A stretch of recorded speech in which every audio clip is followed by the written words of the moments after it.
গত ক্লাসে আমরা পড়ছিলাম বাংলা সাহিত্যের মধ্যযুগের প্রথম নিদর্শন শ্রীকৃষ্ণ কীর্তন এবং বৈষ্ণব পদাবলী নিয়ে যত আলোচনা রয়েছে। শ্রীকৃষ্ণ কীর্তনের কাহিনী পড়ছিলাম, বৈষ্ণব পদাবলীর পদগুলো পড়ছিলাম, বৈষ্ণব পদাবলীতে 4 জন কবির কথাও পড়েছি। বিদ্যাপতি, চণ্ডীদাস, জ্ঞানদাস, গোবিন্দ দাস। ব্রজবুলি ভাষা নিয়ে একটু লেখাপড়া করেছিলাম। আজকে মধ্যযুগের বাংলা সাহিত্যের আরো একটা ধারা, যাকে বলছি মঙ্গল কাব্য। এই মঙ্গল কাব্য নিয়ে আমরা একটু লেখাপড়া করব।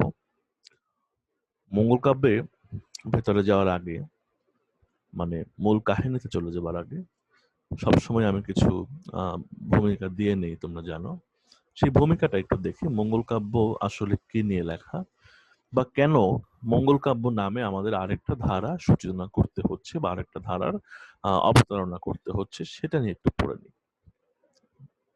এই মঙ্গল কাব্য নিয়ে পড়তে হলে আমাদের আগে বাংলাদেশে বা এই অঞ্চলে ধর্মগুলো কিভাবে প্রচলিত ছিল তার একটা ধারণা, একটা বেসিক ধারণা অবশ্যই তোমরা পেয়ে গেছো। তোমরা জানো প্রথমে অস্ট্রিকরা, তারপরে সেখানে এলো দ্রাবিড়রা, তারপরে এলো আর্যরা, তারপরে এলো মুসলমানেরা। এবং এই মিশ্রণের, যখন আর্যদের আসার আগের কথা বলছি, যখন এখানে অনার্যরা বসবাস করছে, দ্রাবিড় অস্ট্রিকরা, তখন তো খুব প্রাতিষ্ঠানিক বা খুব অর্গানাইজড ধর্ম ব্যবস্থা ছিল না। যেটা ছিল সেটা ছিল এমন যে এই বিভিন্ন জনপদে, তখন তো অবশ্যই জনপদে জনপদে খুব বেশি যোগাযোগ ছিল না, বিভিন্ন জনপদে বিভিন্ন ধরন, বিভিন্ন উৎস থেকে বিভিন্ন দেবতা এবং দেবী, দেবদেবী, তারা এই অঞ্চলে বেশ জনপ্রিয় ছিলেন এবং তাদের পূজা করা হতো। এরা হচ্ছে লৌকিক, এদেরকে আমরা বলবো লৌকিক উৎস থেকে পাওয়া দেবদেবী। এরা পৌরাণিক না। পৌরাণিক না মানে হচ্ছে সংস্কৃত পুরাণ গ্রন্থে এদের উল্লেখ নাই। কারো কারো রয়েছে, কিন্তু বেশিরভাগই হচ্ছে বিভিন্ন জনপদের লোকে মুখে কল্পনায় এদেরকে দেবী হিসেবে মনে করা হয়েছে। এবং তার কাহিনীগুলো এরকম, হয়তো কোনো একটা অঞ্চলে সাপের উপদ্রব বেড়ে গেছে, এখন সাপ থেকে মুক্তি পাওয়া প্রয়োজন, ফলে সাপের যিনি দেবী বলা হচ্ছে চণ্ডী, সেই চণ্ডীর উপাসনা করছে মানুষ। অর্থাৎ মোটামুটি প্রাকৃতিক শক্তি বা বিভিন্ন বাস্তব ঘটনাকে কেন্দ্র করে নানান রকম দেবদেবী, হ্যাঁ, অনেক দেবদেবী এই অঞ্চলে প্রচলিত হয়ে গেছে। এবং যখন চলছে, তখন আমরা দেখতে পাচ্ছি মধ্যযুগের শুরুটায় এই অঞ্চলে ধর্ম নিয়ে একটা আলোড়ন চলছে। কারণ বৌদ্ধ ধর্ম শক্ত ফাউন্ডেশন পেলেও সেন আমলে বৌদ্ধ ধর্ম সংকুচিত হয়, ব্রাহ্মণ্যবাদী ধর্মটা প্রসারিত হতে শুরু করে, এবং যখন তুর্কি বিজয় ঘটে এই অঞ্চলে ইসলাম ধর্মের একটা বিপ্লব দেখা দেয় এবং প্রচুর যারা একসময় অত্যাচারিত মানুষ ছিল তারা ইসলাম ধর্মটা গ্রহণ করে। ফলে এই ব্রাহ্মণ্যবাদীরা আবার চিন্তা করতে থাকে যে আমাদের ধর্মটাকে আমরা কিভাবে টিকিয়ে রাখতে পারি। এই সবকিছুর ঘাত প্রতিঘাতে এই বিভিন্ন লৌকিক অঞ্চলে, বিভিন্ন জনপদে যে লৌকিক দেবদেবী প্রচলিত ছিল, তাদের নিয়ে কিছু বিরাট আকারে কাব্য লেখা হয়। এই কাব্যগুলো হচ্ছে মঙ্গল কাব্য।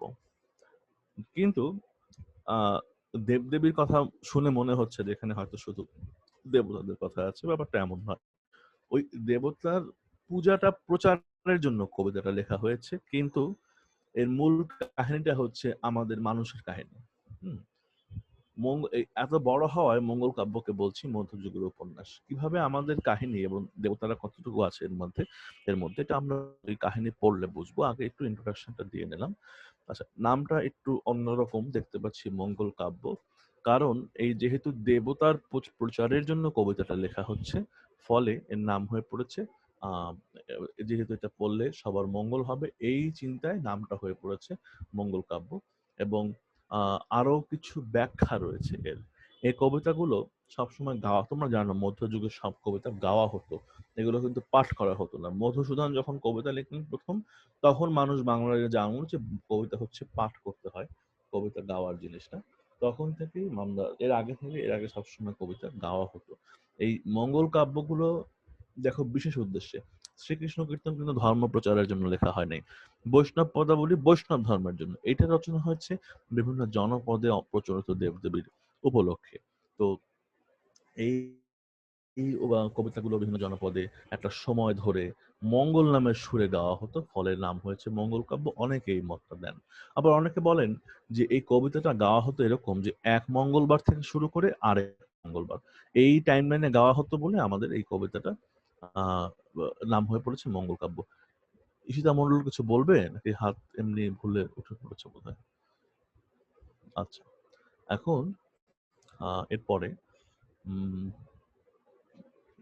এই গেল মঙ্গল কাব্যের একদম ভূমিকার কথা, যে মঙ্গল কাব্যটা আসলে কিভাবে এলো, কেন বলছি মঙ্গল কাব্য। সুতরাং মঙ্গল কাব্যটা যখন পড়বো তখন একদম প্রত্যেকটা মঙ্গল কাব্যের শুরুতে আমরা পাবো হচ্ছে প্রত্যেক কবি এরকম একটা কথা বলেছেন যে আমাকে অমুক দেবী স্বপ্নে এসেছেন এবং স্বপ্নে এসে দেখা দিয়েছেন, দেখা দিয়ে আমাকে অনুরোধ আদেশ করেছেন কবিতা লিখতে, তাই আমি কবিতা লিখছি।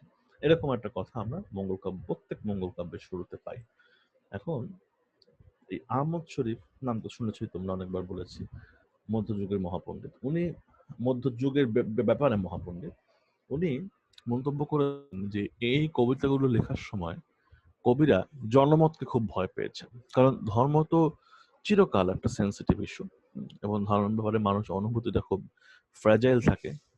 হ্যাঁ, ফলে কারণ উনি বলছেন এই যে দেবী স্বপ্নে এসছেন, আমাকেই আমাকে দেখা দিয়েছেন এবং কবিতা লিখতে আদেশ দিয়েছেন, এটা এখন তো বটেই, এটা যখন বলা হচ্ছে তখনও একটু বেশ অদ্ভুত বিষয়বস্তু, গ্রহণ অযোগ্য বিষয়বস্তু। ফলে আহ আহমদ শরীফ বলছেন যে আসলে তখন যে ধর্ম নিয়ে যে ধ্যান ধারণা চলছে তার বিপরীতে তো কথা বলা একটু কঠিন। হ্যাঁ, এটা সব সময় সব দেশে সব কালে কোনো একটা বিষয়কে প্রশ্ন করা, যেটা হয়তো সমাজের মধ্যে খুব প্রচলিত হয়ে গেছে, সেই বিষয়টি নিয়ে চট করে প্রশ্ন তুলে ফেললে দেখা যায় যে হ্যাঁ, মানুষের মধ্যে বিরূপ প্রতিক্রিয়া তৈরি হয়। কবিরা এই ধরনের প্রতিক্রিয়াকে ভয় পেয়েছেন এবং এই প্রতিক্রিয়ার মধ্যে পড়তে চান নাই, ফলে তারা শুরুতে এরকম একটা ব্যাখ্যা দিয়ে দিয়েছেন যে আমাদের অমুক অমুক অমুক অমুক দেবী এসে এই আদেশটা দিয়েছেন। এটা মঙ্গল ঘটনা যাই হোক, ব্যাখ্যা যাই হোক, মঙ্গল কাব্যের একটা বৈশিষ্ট্য, শুরুতে এরকম একটা বর্ণনা পাবো, দেবখণ্ড বলে একটা বর্ণনা থাকবে। যেহেতু অনেক দেবদেবীকে নিয়ে অনেক মঙ্গল কাব্য রয়েছে, নামগুলো কেমন: চণ্ডী মঙ্গল, মনসা মঙ্গল, ধর্ম মঙ্গল, দেবীর নামে নাম, শীতলা মঙ্গল, কালিকা মঙ্গল, হ্যাঁ শীতলাকে নিয়ে লেখা শীতলা মঙ্গল, চণ্ডীকে নিয়ে লেখা চণ্ডী মঙ্গল, মনসাকে নিয়ে লিখছি মনসা মঙ্গল, এই জাতীয় মঙ্গল কাব্য। এখন মঙ্গল কাব্যে একটা বড় ইস্যু হচ্ছে শ্রীকৃষ্ণ কীর্তন কে লিখেছেন, কেউ বলতে পারো? মনে আছে? কারো কি মনে আছে শ্রীকৃষ্ণ কীর্তন কে লিখেছে, বা শ্রীকৃষ্ণ কীর্তনের কবির নাম কি? তো গত ক্লাসে তো বললাম। স্লাইডটা খুলেও দেখো না। শ্রীকৃষ্ণ কীর্তনের কবির নাম হচ্ছে বড়লু চণ্ডীদাস। তো এই যে বড়লু চণ্ডীদাস কবিতাটা, কাব্যটা লিখেছে, বিরাট কাব্য, ওনার একারই লেখা। বৈষ্ণব পদাবলীতে আমরা অনেক কবি পাচ্ছি, তেমনি মঙ্গল কাব্য, ধরো এই মনসা মঙ্গল, প্রায় ৩০০ বছর ধরে বিভিন্ন অঞ্চলে বিভিন্ন কবি নিজের মতো করে মনসা মঙ্গল কাব্যটা লিখেছে। মূল কাহিনীটা এক, কিন্তু কবিতার ভাষা, ভাব, রস, অলংকার, ব্যঞ্জনা, হ্যাঁ, ঘটনার বর্ণনা, ঘটনার বিন্যাস, ঘটনার বিকাশ, পরিণতি, এগুলো সব আলাদা, কিন্তু মূল কাহিনীটা এক। ফলে আমরা দেখা যাচ্ছে যে একই বিষয়ে মনসা মঙ্গল নিয়ে কয়েকজন কবির লেখা বই পাচ্ছি। হ্যাঁ, তোমাদের যেমন ইন্টারে একটা physics first part, second part, অনেক লেখকের বই রয়েছে, তাই না? বিষয়টা একই, কিন্তু অনেক লেখকের বই রয়েছে এবং প্রত্যেক লেখকের লেখার মধ্যে মেজাজ এবং ধাঁচটা আলাদা। তেমনি ধরো মনসা মঙ্গল 4-5 100 150 কবি এরকম লিখেছেন, তার মাঝে শুধুমাত্র আহ দু একটা দু একজনের মনসা মঙ্গল খুব জনপ্রিয় হয়েছে। তেমনি চণ্ডী মঙ্গলের ক্ষেত্রে দু একজনের চণ্ডী মঙ্গল খুব জনপ্রিয় হয়েছে। তো এতে হয় কি, আমাদের একটা শ্রম বেঁচে যায়, যারটা খুব বেশি প্রচলিত বা খুব বেশি বিখ্যাত তারটা পড়ে নিলেই হয়, সবারটা পড়ার প্রয়োজন পড়ে না, কারণ কাহিনী সবকটাতেই এক। আমাদের মূল বিষয়বস্তু হবে মনসা মঙ্গল এবং চণ্ডী মঙ্গলের কথাটা একটু জানা, মনসা মঙ্গলের কাহিনী, চণ্ডী মঙ্গলের কাহিনী কি, দুটো ক্লাস শেষ হবে। আজকে একটা ক্লাস, আগামী দিন চণ্ডী মঙ্গল নিয়ে পড়াশোনা করব। এই মঙ্গল কাব্য এভাবে শেষ হবে। আর তোমার মঙ্গল কাব্য কারা লিখেছেন তাদের একটু পরিচয়টা আমরা করে নেব, কেমন? তো মনসা মঙ্গল, আজকে আমাদের পাঠ্য বিষয় হবে মনসা মঙ্গল কাব্যের কাহিনী, মনসা মঙ্গলের গল্পটা আসলে কি, বা মনসা মঙ্গলে কি বলা হয়েছে। মনসা মঙ্গলে প্রথম কথা, যেহেতু নামটা হচ্ছে মনসা মঙ্গল, তাহলে আমরা লিখছি মনসা দেবীকে নিয়ে। তোমরা হয়তো জানো মনসাকে মানে যেসব টেক্সট আমরা পেয়েছি, সাহিত্যিক টেক্সট, সেখানে মনসাকে কিসের দেবী বলা হচ্ছে? আমাদের কারো কি ধারণা রয়েছে? থাকার কথা অনেকেই, কারণ গ্রামাঞ্চলে এই কথাটা বেশ প্রচলিত। আর এটা সাপ জাতীয় কিছু? হ্যাঁ, সাপের দেবী হচ্ছে মনসা। জি তাহলে স্যার। এই দেবীটার উদ্ভবটা হলো কি করে, কেউ কি ব্যাখ্যা করতে পারো? কি মনে হয়? কেন এই দেবী? কারণ এটা কিন্তু সবাই লোকমনে তৈরি, হ্যাঁ? মানুষের ভয় থেকে তৈরি। তাহলে এইটা উৎপত্তিটা হলো কি করে? কেউ একজন হয়তো নিজের স্যার মতো করে অনেক বলো তো। সাপ ছিল ওই সময়, এই সাপের হুম। ভয় থেকে আর কি এটা আর কি। মুক্তি পাওয়ার জন্য অনেকে এই দেবীর অবতারণা করেছে এবং ভেবেছে মনসাকে যদি পুজো দেওয়া হয় তাহলে আমাদের এই ধরনের বিপদ কেটে যেতে পারে, তাই না? এটা জি তারা স্যার। ভেবেছে। ফলে এই মনসা আমরা, আরেকটা কথা বলা হয় নাই, ভালো, যে মঙ্গল কাব্যে আমরা যত দেবতার কথা পাবো, একটা অভিযোগ রয়েছে এদের নামে, তার সেটা হলো মঙ্গল কাব্যের দেবতারা খুব অভিজাত দেবতা না। আমরা দেখব যে এরা মানুষকে, মানুষ নিজের মহিমায় তারা পুজো পেতে চায় না, তারা মানুষকে ভয় দেখিয়ে পুজো পেতে চায়। এবং যদি কেউ এই ভয়টা না পায়, যদি কেউ পুজো করতে না চায়, তখন তারা প্রতিশোধ নেয়। হ্যাঁ, দেবতা তো প্রতিশোধ নেওয়ার কথা না, কিন্তু তারা নেয়। সুতরাং দেবতা কিন্তু খুব ছোট দেবতা, হ্যাঁ, এবং খুব একটা, তাদের খুব একটা বিকাশ নাই, খুব একটা বিস্তার নাই, মানুষের সমাজে খুব একটা জনপ্রিয়তা নাই, এরকম দেবতা। হ্যাঁ, যেসব দেবতার কথা আমরা টেক্সটে পাই হয়তো একদম জনপ্রিয় না, হ্যাঁ, এরকম একটু একটু অজনপ্রিয় দেবতা, হ্যাঁ, একটু, যে কারণে এই দেবতাদের মধ্যে প্রায় দেখবো যে মানবিক গুণাবলী চলে এসেছে, যেহেতু তারা দেবতা হিসেবে নিম্ন শ্রেণীর, তাই গুণাবলীটা হয়ে পড়েছে খুব বেশি মানবিক। যুক্তরাষ্ট্রের নির্বাচনে বোধহয় ট্রাম্পের জয় প্রায় ঠেকানো যাচ্ছে না, এরকম একটা অবস্থা। রেজাল্ট দিয়ে দিছে স্যার। রেজাল্ট দেয়নি, বাইডেন কিন্তু এগিয়ে এগিয়ে আছে, আছে স্যার এখনো। কিন্তু ওই যেগুলোতে এখনো রেজাল্ট হয়নি সেগুলোতে ট্রাম্পের জয়ের সম্ভাবনা অনেক বেশি, এবং সেগুলোতে যখন ট্রাম্প জিতে যাবে তখন মূল ইলেকট্রাল কলেজ ভোট ট্রাম্প বেশি পেয়ে যাবে, এরকম সম্ভাবনা আছে। যাই হোক, এখন আমরা আবার পড়াশোনায় ব্যাক করি। আহ, আমার জন্য কোনোটাই আসলে খুব বেশি কাজের না। এই যুক্তরাষ্ট্রের নির্বাচন অনেক দূরে, যদিও যুক্তরাষ্ট্রের নির্বাচন পুরো বিশ্বের একটা প্রভাব ফেলে, এই জন্যই আমাদের একটু আগ্রহ। যেই জিতুক সেটা, ট্রাম্প জিতলে একটা বড় সমস্যা হচ্ছে জলবায়ুর ব্যাপারটা। জলবায়ু পরিবর্তনটাকে মানতে চান না, তো এই জন্য দেখা যায় যে জলবায়ু সংক্রান্ত কাজকর্মগুলো হয়তো আসলে ঝামেলার মুখে পড়তেও পারে, আবার নাও পড়তে পারে, কারণ উম, তার একার সিদ্ধান্ত বাদেও তার অনেক সিদ্ধান্ত রয়েছে। যাই হোক, এখন উম, যেটা বলছিলাম, এই মনসা মঙ্গলে দুটো চরিত্রের কথা পাবো, নীলাম্বর এবং ছায়া। এই নীলাম্বর আর ছায়া স্বামী স্ত্রী, এরা থাকে স্বর্গে, স্বর্গের ছোটখাটো, মানে দেবতা না, ছোটখাটো সত্তা, এরা স্বর্গে বসবাস করে তারা। এবং শিব পূজা করে এই নীলাম্বর। এখন শিবের যে বউ মনসা, সাপের দেবী, বুঝতে পারছো, খুব ছোট দেবী, একটা সামান্য বিষয়ের দেবী, সে সাপের দেবী। এই মনসার খুব ইচ্ছে হয়েছে পৃথিবীতে কেউ তার পূজা করুক, কেউ তার পূজা করে না, একটু যদি কেউ করে, এই তার ইচ্ছা হয়েছে। ইচ্ছা থেকে সে শিবকে বলেছে, শিব তার জামাই, বলেছে যে তুমি ওই নীলাম্বরকে পৃথিবীতে পাঠাও, পাঠিয়ে সেখানে বলো যে আমার পূজা প্রচার করো। এখন শিব বলছে যে নীলাম্বরকে আমি কোনো কারণ ছাড়া, কোনো অপরাধ ছাড়া আমি নীলাম্বরকে কিভাবে স্বর্গ থেকে নামিয়ে দিই বলতো? কারণ নীলাম্বর তো সে তো কোনো অপরাধ করেনি, তাকে আমি স্বর্গ থেকে নামাবো কেন? মনসা চিন্তা করেছে, আচ্ছা তাহলে তো এভাবে কাজ হবে না, আমার কোনো না কোনো ভাবে একে জোর করে নামাতে হবে। কি করা যায়, কি করা যায়? সে যেটা করেছে খুব মজার, যে একদিন নীলাম্বর তো শিবের পুজো করে, তো শিবের জন্য নীলাম্বর ফুল তুলেছে, সেই ফুল শিবের পায়ে নিয়ে দিয়েছে। ওই ফুলের মধ্যে ওই মনসা পোকা হয়ে লুকিয়েছিল।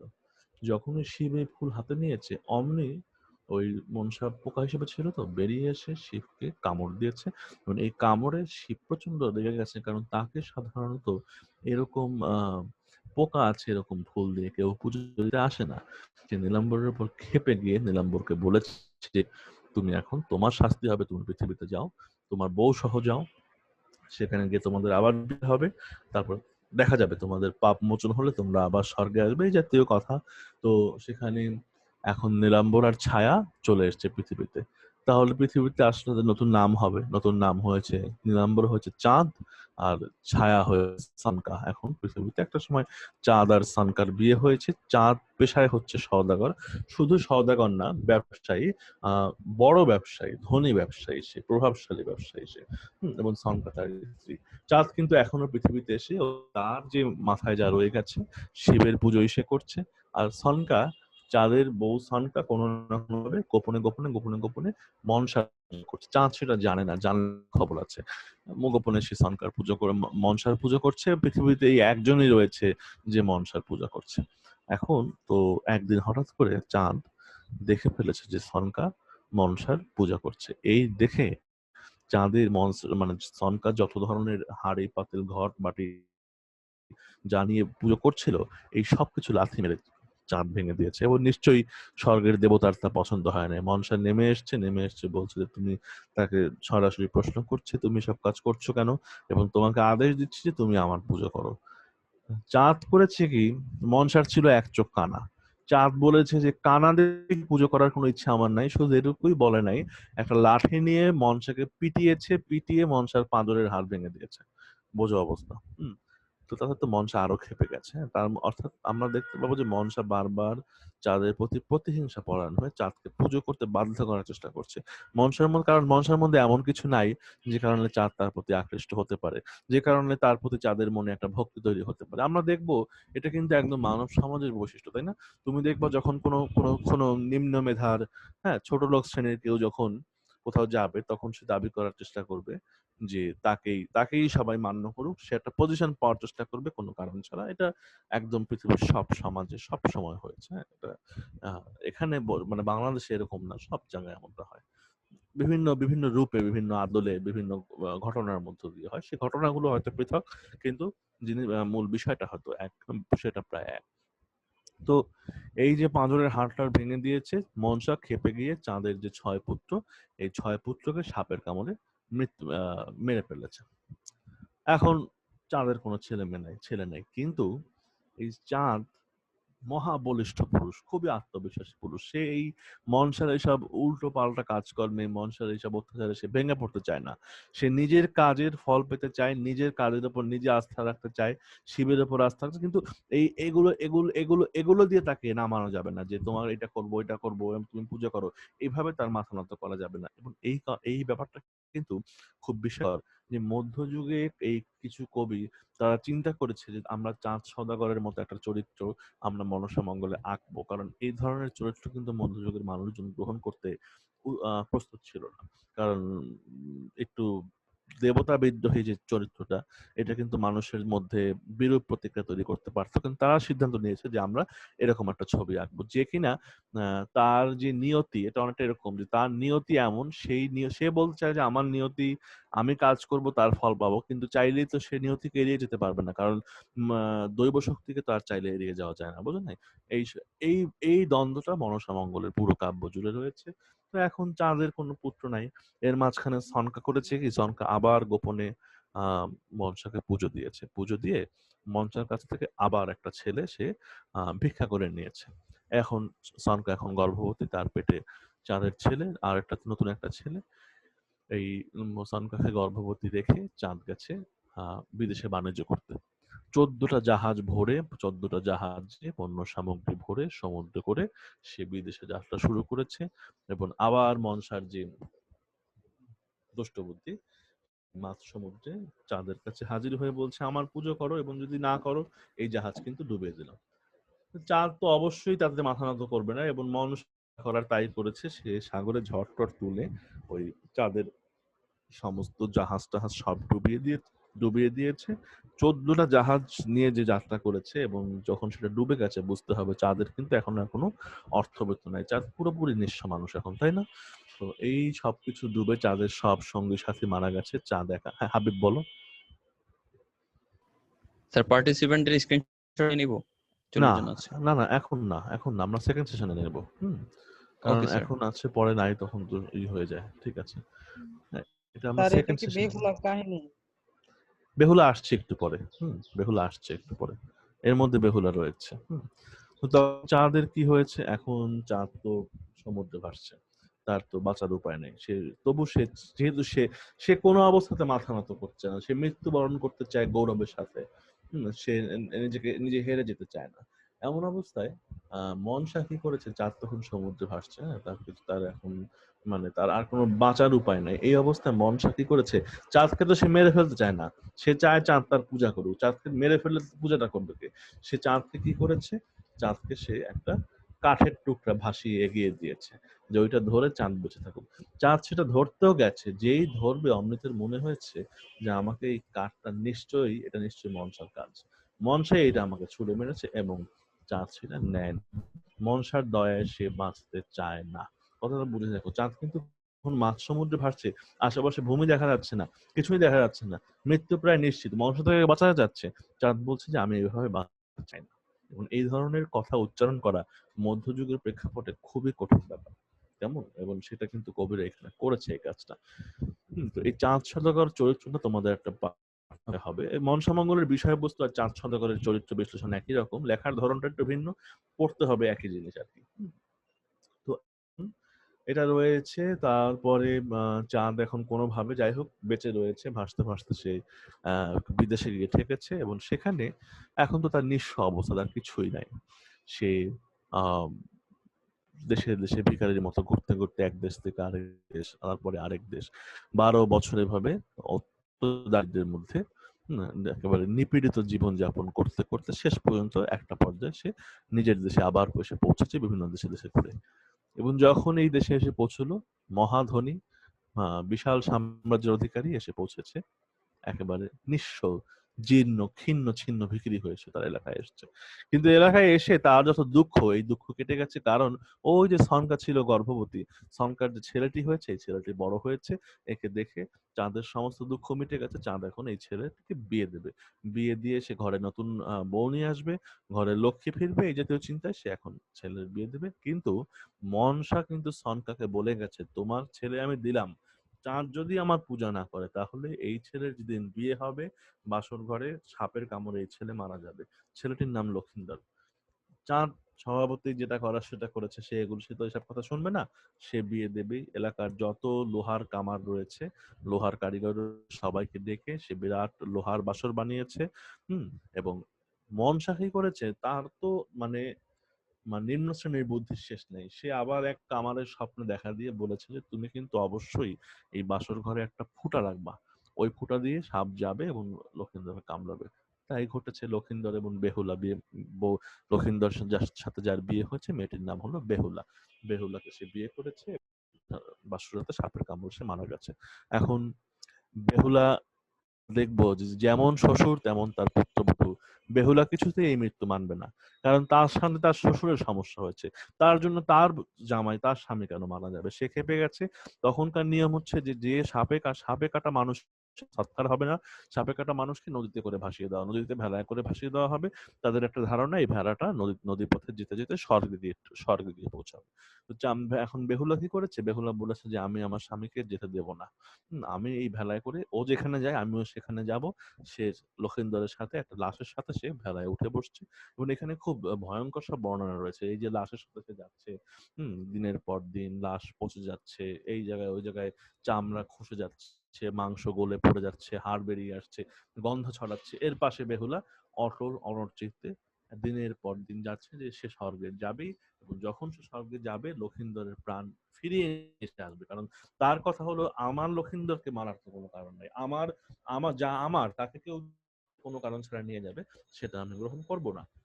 এভাবে যেতে যেতে যেতে একটা সময় চাঁদ সে কি করেছে, সে এক ঘাটে গিয়ে ঘাটে দেখছে, ওই ঘাটে প্রতিদিন স্বর্গের যে ধোপা, স্বর্গের যে কাপড় কাচে, সে কাপড় কাচতে আসে।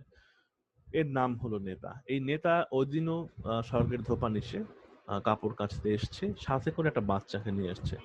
ওই কাপড় কাচার মাঝে বাচ্চাটা অনেক দুষ্টুমি করায় বাচ্চাটাকে সে বাড়ি মেরে ফেলেছে। হ্যাঁ, বাড়ি দিয়ে এমন জোরে বাড়ি দিয়েছে, বাচ্চাটা মরে গেছে। এরপরে আবার কাপড় টাপড় কেচে বাচ্চাটাকে আবার জীবিত করে নিয়ে দেখলো চলে যাচ্ছে। এই দেখে বেহুলা বুঝতে পেরেছে যে এই লোকটার জীবন দেয়া নেওয়ার মানে সে মৃতকে বাঁচিয়ে তুলতে পারে। সে তার কাছে ভিক্ষা করেছে, তুমি আমার স্বামীর প্রাণ ফিরিয়ে দাও। হ্যাঁ, সে বলেছে আমি তো স্বর্গের লোক, আমি এটা পারি, কিন্তু সমস্যা হলো একে তো মেরেছে মনসা, এবং মনসা তো দেবী, আমি তো আর দেবতা বা দেবী না, একে আমি বাঁচাতে পারবো না। তুমি এক কাজ করো, তুমি স্বর্গে যাও, স্বর্গে দেবতারা নাচতে খুব পছন্দ করে, তুমি যদি তাদেরকে নাচ দেখিয়ে খুশি করতে পারো তাহলে তারা তোমাকে বর দেবে। এটা সবসময় হয় যখন কেউ, তুমি দেখো আমরা চর্যাপদেও পড়েছিলাম যে নিম্ন শ্রেণীর মানুষের কাছে গিয়ে উচ্চ শ্রেণীর মানুষরা নাচ দেখতে চায় টাকার বিনিময়ে, তাই না? যখনই কেউ উপরে ওঠে, পাওয়ারফুল হয়, তখনই তারা তাদের যে নিম্ন শ্রেণীর মানুষের নাচ দেখতে চায় বা নাচাতে চায় অর্থের বিনিময়ে। যাই হোক, সেটা অন্য দিকের কথা। বেহুলা গেছে স্বর্গে, স্বর্গে একসময় পৌঁছে বেহুলা সেখানে পায়ে নূপুর বেঁধেছে, মৃত স্বামীর লাশ একপাশে রেখে সে সেখানে নাচ দেখিয়েছে এবং বেহুলার নাচে স্বর্গের আকাশ, মানে স্বর্গের আবহাওয়া কেঁপে উঠেছে, প্রত্যেকে মন্ত্রমুগ্ধ হয়ে পড়েছে। তোমরা জীবনানন্দ দাশের একটা কবিতা এই লেখাটা পড়েছো না, যে ছিন্ন খঞ্জনার মতো যখন সে নেচেছিল ইন্দ্রের সভায়, বাংলার নদী মাঠ ভাটফুল ঘুঙুরের মতো তার কেঁদেছিল পায়। এই লেখাটা তোমরা পড়েছো, তোমাদের বোধহয় নবম দশম শ্রেণী বা একাদশ শ্রেণীতে তোমাদের পাঠ্য ছিল রূপসী বাংলা কবিতায়। তো তখন এতে করে শিব মন্ত্রমুগ্ধ হয়ে পড়ছে, শিব মনসাকে আদেশ দিয়েছে যে তুমি লক্ষিন্দরের জীবন ফিরিয়ে দাও। তুমি তখন মনসা লক্ষিন্দরের জীবন ফিরিয়ে দিয়েছে। তখন বেহুলা মনসাকে অনুরোধ করেছে যে আপনি আমার শ্বশুরের সবকিছু ফিরিয়ে দিন। মনসা বলেছে ও যদি আমার পুজো করে আমি ওর সব ফিরিয়ে দেবো। বেহুলা বলছে ঠিক আছে, সেটার ব্যবস্থা আমি করছি। বেহুলা লক্ষিন্দরকে নিয়ে ফিরে গেছে। যেই ফিরেছে, চাঁদ তো খুব খুশি যে তার ছেলে আবার জীবিত হয়ে ফিরেছে, কিন্তু যেই শুনেছে মনসা তাকে জীবন দিয়েছে, সে তার নিজের ছেলের দিক থেকে মুখ ফিরিয়ে নিয়েছে। একে আমি চাই না। যে মৃত ছেলে জ্যান্ত হয়ে ফিরে এসেছে তাকে আমি চাই, মনসার দান আমি চাই না। কথাটা বুঝে দেখো। হ্যাঁ, তার যে বলিষ্ঠতা বা তার যে আত্মবিশ্বাসটা, এটা একটু মেপে দেখো। আমরা যখন কোনো কিছু নিয়ে রাগ করি বা কোনো কিছু নিয়ে সংকল্প, সামান্য জিনিস নিয়ে সংকল্প করলেও রাখতে পারি না, তাই না? কিন্তু এই ক্যারেক্টারটা সেটা করছে। এখন এই অবস্থায় বেহুলা কি করেছে? বেহুলা তো মনসার সাথে একটা একটা দাবিতে আবদ্ধ। মনসার প্রতি তার কৃতজ্ঞতাও রয়েছে, কারণ যেভাবেই হোক মনসা তার স্বামীর প্রাণ ফিরিয়ে দিয়েছে। সে চাঁদের পায়ে ধরেছে, পায়ে ধরে বলছে যে আহ, আপনার পায়ে পড়ি, আপনি কিচ্ছু করতে হবে না, আপনি শুধু মনসাকে একটা ফুল দেন, আর কিছুই করতে হবে না। যে চাঁদ কোনোদিন মনসার এত হিংস্রতার মধ্যেও মাথা নয় নাই, সে বেহুলার কান্নার কাছে সামনে মাথা নামিয়েছে। বেহুলার অশ্রুর কাছে সে পরাজিত হয়েছে, সে পুজো করতে রাজি হয়েছে। কিন্তু পুজোর ধরনটা শুনুন, বাঁ হাতে একটা ফুল নিয়ে, ডান হাতে সে ফুল নেবে না মনসার জন্য, বাঁ হাতে একটা ফুল নিয়ে অন্যদিকে তাকিয়ে, মানে মনসা সামনে দাঁড়িয়ে আছে, অন্যদিকে মুখ ঘুরিয়ে বাঁ হাতে একটা ফুল নিয়ে ওই ফুলটা মনসার দিকে ছুড়ে মেরেছে। এই প্রথম চাঁদ মনসার পুজো করলো।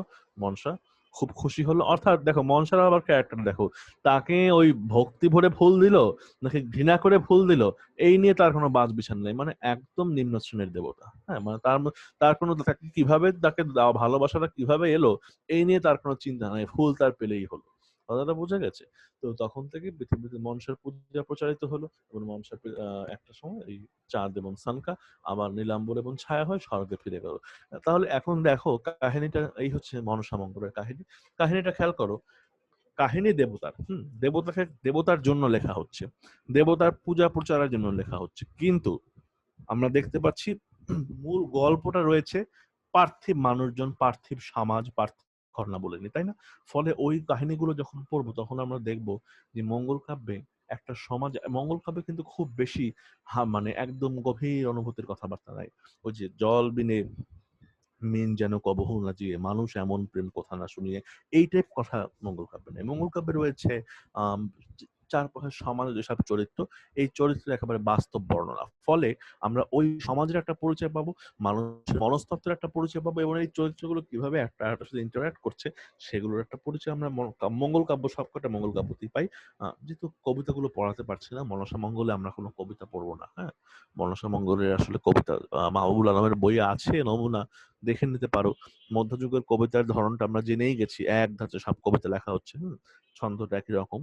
ওরকমই কবিতা আমরা টেক্সট, আমরা শুধুমাত্র ওই এটা পড়ি, ঘটনাটা পড়ি, ক্লাস শেষ করবো, এই আর কি। তো এই হচ্ছে মনসা মঙ্গলের কাহিনী। মনসা মঙ্গল লিখেছে অনেক কিছু, কানাহরি দত্ত লিখেছে, বিজয় গুপ্ত, বংশীদাস লিখেছে মনসামঙ্গল। এর মধ্যে বিজয়গুপ্ত আর বংশীদাস, ওদের মনসামঙ্গল খুব বেশি বিখ্যাত হয়েছে। একটা কথা বলে দিই, মনসামঙ্গলের কোনো কবির পরিচয়টা আমরা পড়বো না, দরকার নেই। হ্যাঁ, বিজয়গুপ্ত আর বংশীদাস তো পড়িয়ে লিখেছে, এইটুকু জানলেই হবে যে বিজয়গুপ্ত আর বংশীদাসের মনসামঙ্গল সবচেয়ে সবচেয়ে জনপ্রিয়। কিন্তু আহ, কেন পড়বো না সেটা পরে বলছি। সোনিয়া আক্তার, মোনা, তোমার প্রশ্নটা একটু শুনে নে, কি প্রশ্ন তোমার, বলো। স্যার আমি হচ্ছে এটা জানতাম যে মনসা চাঁদের কাছ থেকে পূজা না পেলে পৃথিবীর কারো কাছ থেকে সে পূজা পাবে না, এর জন্য সে স্যার চাঁদের কাছ থেকে পূজা পাওয়ার জন্য এতটা ডেসপারেট ছিল, এটা কি সত্য স্যার? হ্যাঁ, এটা সত্য। এই জন্য সত্য যে চাঁদ আর ছায়া ছাড়া কেউ তো জানে না যে মনসা বলে কেউ আছে, বোঝো না? ওরা তো মনসা, ওরা তো দেখে এসছে যে মনসা আছে। এবং যেহেতু ছায়া যেহেতু তখন নারী, ছায়ার মাধ্যমে পূজা প্রচার সম্ভব না, কারণ পূজা প্রচার তখন নারীরা করে না, ফলে চাঁদকেই কাজটা করতে হবে, বোঝা গেছে? কারণ চাঁদ দেখে এসছে। হ্যাঁ, লক্ষিন্দর এখন লক্ষিন্দর চাঁদের ছেলে, এই ব্যাপারটা এখানে আর কি। হম, এই এই জন্যই চাঁদের প্রতি তার এত ইয়া, যে চাঁদকেই কাজটা করে, চাঁদকে তো পাঠানো হয়েছে এই জন্য, বোঝো নাই? আহ আমার মনে হয় তোমার প্রশ্নের উত্তরটা পাওয়া গেছে, পেয়েছো। তারপর যেটা বলছিলাম, ওই বিজয়গুপ্ত বংশীদাসদের পরিচয়টা পড়বো না কেন, আমরা পরে দেখবো চণ্ডীমঙ্গল যে লিখেছে মুকুন্দরাম চক্রবর্তী। হ্যাঁ, এই মুকুন্দরাম চক্রবর্তী এত বিখ্যাত, এত শক্তিমান কবি। হ্যাঁ, তার সামনে মনসামঙ্গলের কবিরা কিছুই না। কিন্তু মনসামঙ্গল খুব জনপ্রিয় হয়েছে কেন, মনসামঙ্গলে ওই যে ইয়ে ছিল, দুটো বিপরীত ধর্মের চরিত্র একটা আরেকটার সাথে কনফ্লিক্টে চলে গেছে। এই যুদ্ধের কারণে, এই দ্বন্দ্বের কারণে মনসামঙ্গলটা খুব জনপ্রিয় হয়ে গেছে। যেমন তখন বাংলা, বিহার, উড়িষ্যা, আসামে এই মনসামঙ্গল খুব প্রচলিত হয়েছে, মুখে মুখে পড়া হতো। হ্যাঁ, তোমরা যারা গ্রামে থাকো বা গ্রামে থেকেছো এক সময়, তারা কিন্তু জানোই গ্রামে গঞ্জে এই কাহিনীগুলো গল্প হিসেবে প্রচলিত আছে। মানুষ তো গল্প শুনতে পছন্দ করে, যেটা নিজের ধর্মের সাথে সম্পৃক্ত না হলেও গল্পটা মানুষ অনেক সময় নিয়ে নেয় এবং সেটা লোকে মুখে প্রচার পেতে থাকে, লোকে মুখে ছড়িয়ে পড়তে থাকে। এই আজকে আমাদের লেকচারের বিষয়বস্তু মূলত এই মনসা মঙ্গল কাব্য। মনসা মঙ্গল কাব্যটা কেন, সবকটা মঙ্গল কাব্য এরকম কেমন, প্রথমে থাকবে সেখানে কিছু আমাকে দেবতা আদেশ দিয়েছে, তারপর একটা প্লট থাকবে, সেই প্লট নিয়ে একটা কাহিনী লেখা হবে। এগুলোকে বলা হচ্ছে মধ্যযুগের উপন্যাস, কারণ এগুলোর সাইজ বিশাল। এর মধ্যে চরিত্র রয়েছে, সেই চরিত্র দ্বন্দ্ব রয়েছে, বিকাশ রয়েছে, পরিণতি রয়েছে, সাব ক্যারেক্টার, সাব প্লট, এই ধরনের জিনিসপত্র রয়েছে। ফলে বলা হচ্ছে তখন যদি কবিতায় না লিখে, তখন যদি বাংলা গদ্যরূপ চালু থাকতো, তাহলে এরা এই মঙ্গল কাব্য লিখতো, এরা উপন্যাসই লিখতো। কেমন? তা আমি এই সেশনটা শেষ করে দিই, এটা আবার ওপেন করছি, তোমরা নতুন করে ওই সেশনটা জয়েন করো। ওকে।